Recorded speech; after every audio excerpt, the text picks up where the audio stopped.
Oh, is that what you want? Yup. Because that's how you get ants. Yay. Hey, what's up? Welcome back to No Bullshit Reviews. I'm Bill, and this week we're talking about Antman and the Wasp. Now, I don't know about you, but I've been waiting for this sequel since the end credits scene from the original Ant-Man where they showed the Wasp suit hidden behind the wall, and it was like, oh shit, that's going to be really cool. And now finally the sequel is out, and we get to see that suit, and along with the new Ant-Man suit in action. And of course, we have Paul Rudd, Evangeline Lilly, and Michael Douglas reprising their roles. And bringing up some supporting roles is Lawrence Fishburne, Michelle Pfeiffer as the long, mysterious Janet, Hank Pym's wife, and then of course Michael Pena, T.I., and that fucking Russian guy are back as the little crew that are kind of the comic relief. But they're super funny in this. There was a lot of things that made this a great movie. The action was great, which the MCU never disappoints in that department. And as usual with Ant-Man and Paul Rudd, the comedy. This was a super funny movie, and there was a lot of really good kind of situational comedy and stuff like that that was super funny. And almost kind of obvious things, but it was still really funny. And like I said, the action was top notch, and they don't show you everything in the trailer. Like, a lot of movies now, they hype these action movies, and then you watch the trailer, and the last 15 minutes is all the action, and they've crammed that into 2 minutes in the trailer, and you've already seen it for 6 months until the movie comes out. With that being said, this certainly didn't disappoint. This is a great movie, just as good as the first one, if not better, because you got to see a lot of the stuff that people are like, probably, oh wow, it would be really cool if they had done this, it would be really cool if they had done that, but there's things that you just don't do when you're doing the first kind of entry or origin story, because you don't want to, especially in a franchise movie, you don't want to pack everything into one movie when you're trying to stretch it out and make a bunch to make a bunch of money. So this being the first Marvel MCU entry post Infinity War, I think there were some pretty high expectations and, some big shoes to fill. But I had no idea that this was even coming out. It seemed to be way under advertised and underhyped, which was really weird considering what a hit the first Ant-Man was. And with this following up Infinity War, I thought that they would have been hyping this thing through the roof, but I guess not. Now, you're definitely going to want to stay after the credits for this one and see the post-credit scenes. Everybody's probably wondering, and always is wondering, where in time do these movies fall? How, even with, Kevin Feige said some stuff about, well, this movie's at this time, and it's kind of its own thing, and then, like they kind of give a bit of a timeline in Spider-Man Homecoming, and then when this starts, there's kind of that question in the air, with this coming out right after Infinity War, where in time is this happening compared to that?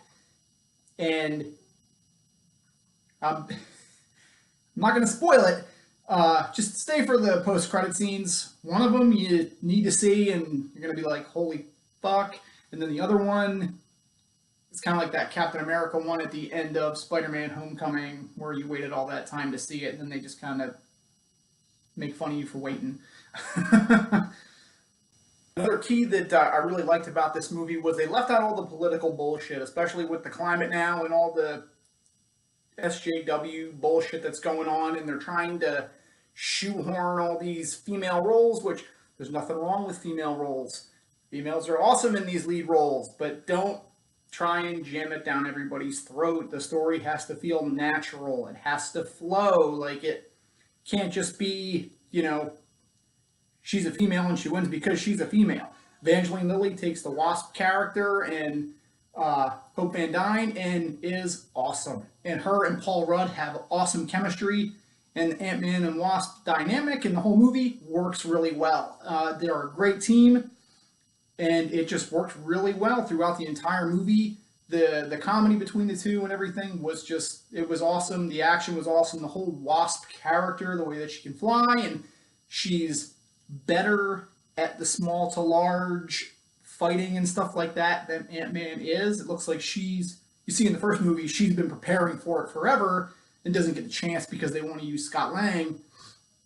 But now in this, you see that she's been at it for it's been 2 years since Civil War when the story picks up, and she seems to have been at it since then and is super good at everything.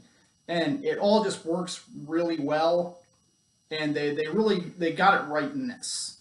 So with all that being said, overall, Ant-Man and the Wasp was no bullshit. It was a good fucking movie. You should go see it. It would be really good in IMAX. There's a lot of really great special effects. Giant Man comes back, and it's really, really cool. Definitely see this one in the theaters if you can.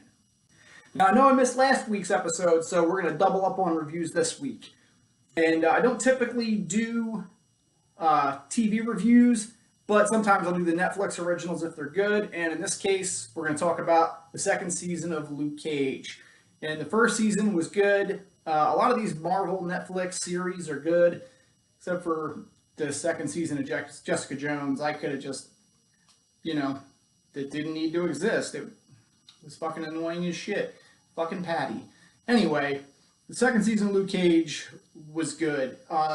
It seems to be long. Like, it gets to be where you're at, like, episode 8, and you're like, alright, let's fucking wrap it up. But then, just when it almost starts to get boring, there's some shit that happens, and you're like, oh shit, now I'm interested again, and shit gets kind of crazy. And then at the end, I like the way that they ended it. It leaves you with Luke Cage almost in a villain role now, where he has kind of taken the place of Cottonmouth and Mariah Dillard and is now kind of the boss of Harlem. You can tell he's got good intentions, but you can see there's things happening, especially between him and Misty Knight, that he's definitely, it looks like, on the wrong side of the street. But it's for the right reasons. But either way, it was a good show. The second season was good. Sometimes with these shows, the second season comes out and you're like, man, fuck that. But this was actually really good. Just stick it out when you get to like episode 8 or 9. There starts to get to be some like filler, like they throw fucking Iron Fist in there for an episode to grab you back, because I think they can tell that it's slowing down and people are like, ugh, come on. But that episode is actually okay. As annoying as fucking Danny Rand is, I really can't stand him. I wish they would have cast somebody else. But now he's almost kind of, if you look at him as being kind of a self-satire, he's not that bad. But all that being said too, it was good. Check it out. So that's all for this week. If you liked the video, let me know down in the comments. Let me know what you thought of Ant-Man and the Wasp if you've seen it. If you saw the second season of Luke Cage too, let me know what you thought about that. And don't forget to hit like and subscribe. And Finley? Okay, if you like this video, give me a big thumbs up.